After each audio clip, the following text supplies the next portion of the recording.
ایک مرتبہ کا ذکر ہے کہ ایک بادشاہ اپنے نوکروں کے ہمراہ کہیں جا رہا تھا کہ راستے میں اسے ایک بچہ نظر آیا۔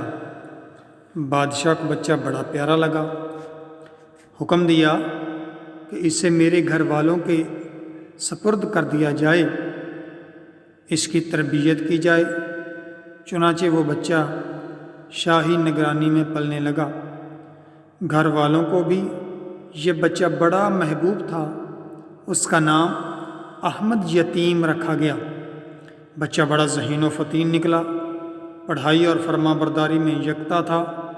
جب بادشاہ کی وفات کا وقت آیا تو اس نے اپنے بیٹے کو بلوایا اور کہا کہ میرے مرنے کے بعد اس بچے کی دیکھ بھال کرنا، اس کا خیال رکھنا اور اسے کسی بھی محرومی کا شکار نہ ہونے دینا۔ اپنے والد کی وفات کے بعد بیٹے نے والد کی وصیت پر پوری طرح عمل کیا اور احمد یتیم کو اور زیادہ اہمیت دی۔ اس کی پڑھائی لکھائی کے لیے بطور خاص استاد مقرر کیا، جس سے احمد یتیم کی صلاحیتوں میں اور اضافہ ہو گیا۔ احمد خداداد صلاحیتوں کا مالک تھا۔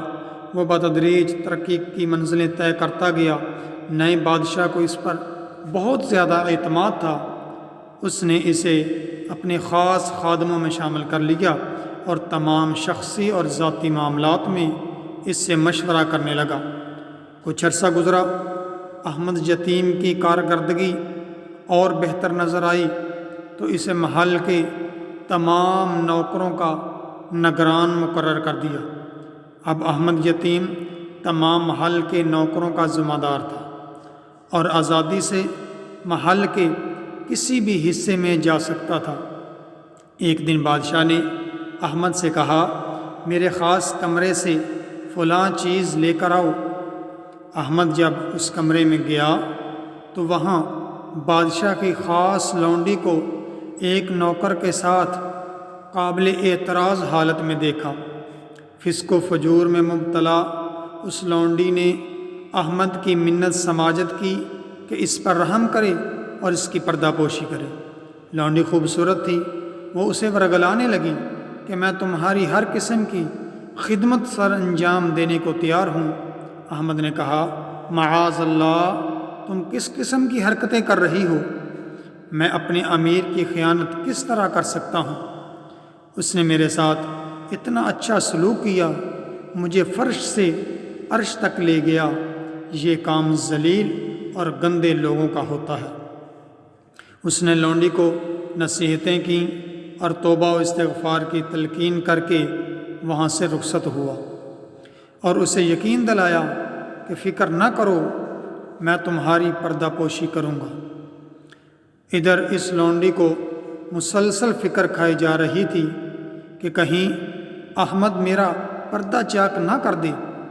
شام کے وقت حسب دستور جب امیر اندر آیا تو اس نے روتے ہوئے اپنے کپڑوں کو چاک کر لیا اور چہرے پر تھپڑ مارتے ہوئے امیر کے پاس پہنچ گئی۔ امیر اس وقت اکیلا تھا۔ اپنی خاص لونڈی کو روتے دیکھا تو کہنے لگا، تمہیں کس نے مارا ہے اور کیوں رو رہی ہو؟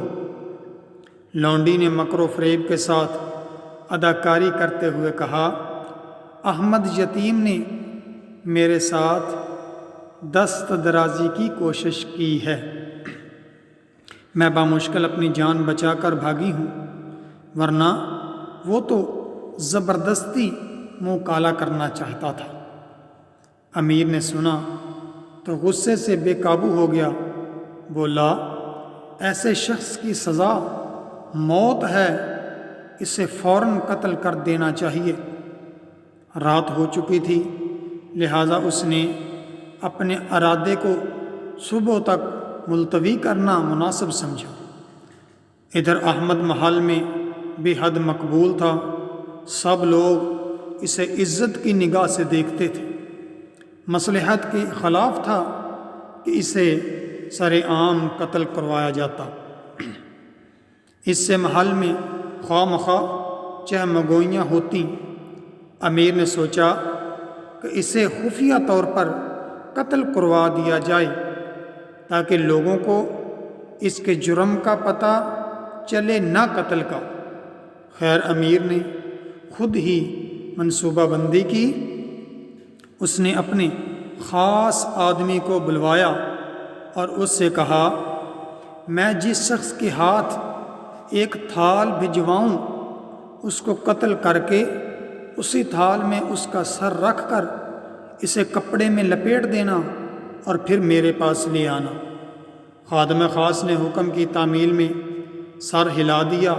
چند دن گزرے، امیر نے احمد یتیم کو بلایا اور کہا، اسٹور میں جاؤ، وہاں سے تھال لے کر فلاں شخص کے پاس جاؤ اور اس سے کہو کہ مجھے امیر نے بھیجا ہے، اور جو دے اسے لے کر آؤ۔ احمد یتیم اپنے امیر کے حکم کی تعمیل میں تھال لے کر جلاد کی طرف روانہ ہوا۔ راستے میں اسے بعض نوکر ملے، ان کا آپس میں جھگڑا ہوا تھا۔ انہوں نے اس سے فیصلہ کرنے کی درخواست کی۔ اس نے کہا کہ میں امیر کے کام جا رہا ہوں، واپسی پر فیصلہ کر دوں گا۔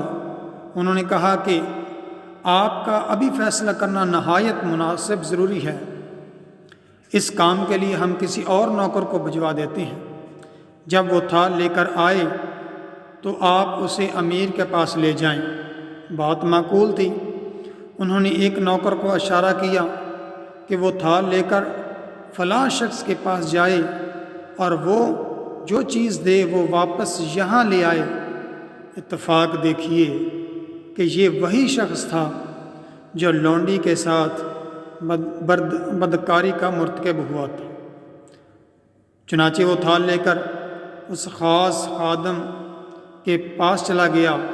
اس خادم خاص نے قتل کرنے کے لیے خاص جگہ کا انتخاب کیا ہوا تھا تاکہ کسی کو کان و کان خبر نہ ہو۔ اس نے اس نوکر کو ساتھ لیا اور وہاں پہنچ گیا۔ اس نے اس کی گردن ماری اور سر تھال میں رکھ کر خوب ڈھانپا اور امیر کے پاس لے آیا۔ امیر نے تھال سے کپڑا ہٹایا تو وہاں احمد یتیم کے سر کی بجائے کسی اور نوکر کا سر تھا۔ وہ بڑا حیران ہوا۔ اس نے پوچھا، احمد یتیم کہاں ہے؟ بتایا گیا کہ وہ فلاں جگہ ہے۔ امیر نے احمد یتیم کو بلانے کا حکم دیا۔ جب احمد یتیم حاضر ہوا تو پوچھا، میں نے تمہیں ایک کام دے کر بھیجا تھا اور کہا تھا کہ تھال خود لے کر جاؤ، تم خود کیوں نہیں گئے؟ احمد جو تمام حالات سے بے خبر تھا، اس نے نوکروں کے درمیان جھگڑے اور پھر ان کے درمیان صلح کا ذکر کیا کہ میں وہاں مشغول تھا۔ اچانک امیر کو ایک خیال آیا اور اس نے اس خادم کے بارے میں پوچھا کہ کیا تم اسے اور اس کے گناہ کو جانتے ہو؟ احمد کہنے لگا، ہاں، اس کے فلاں لونڈی کے ساتھ ناجائز تعلقات تھے اور اس نے مجھے اللہ کا واسطہ دے کر چپ کرا دیا تھا کہ میں اس کی پردہ دری کروں۔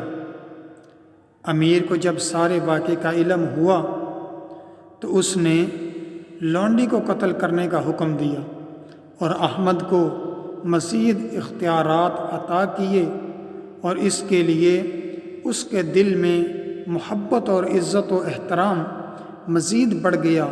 یہ تھا انجام ایک وفادار کی وفا کا اور ایک خائن کی خیانت کا۔ قرآن و حدیث اور اسلامی واقعات کے بارے میں جاننے کے لیے ہمارے چینل کو سبسکرائب کریں تاکہ ہماری ہر آنے والی ویڈیوز آپ تک پہنچتی رہے۔ ہنستے رہیں، مسکراتے رہیں۔ اللہ حافظ۔